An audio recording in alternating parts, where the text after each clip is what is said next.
যুবরাজনগর বিধানসভার অন্তর্গত শ্রীপুর এলাকায় ভারতীয় জনতা পার্টির একটি পথসভা অনুষ্ঠিত হয়।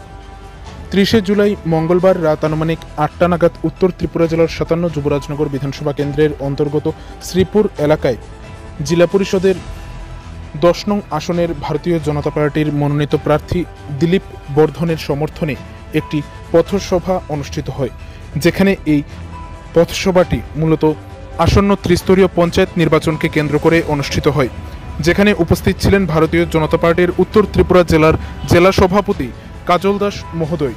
উপস্থিত ছিলেন জেলা পরিষদের 10 নং আসনের ভারতীয় জনতা পার্টির মনোনীত প্রার্থী দিলীপ বর্ধন সহ ভারতীয় জনতা পার্টির অন্যান্য কার্যকর্তারা এবং স্থানীয় নেতৃত্বরা।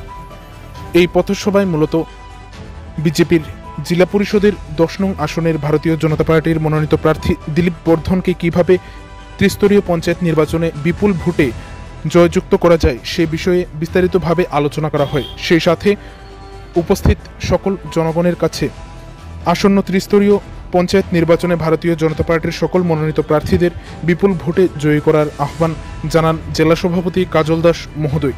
পাশাপাশি এই নির্বাচনকে কেন্দ্র করে আগামী দিনের বিভিন্ন কর্মসূচি সম্পর্কেও বিস্তারিতভাবে আলোচনা করেন তিনি।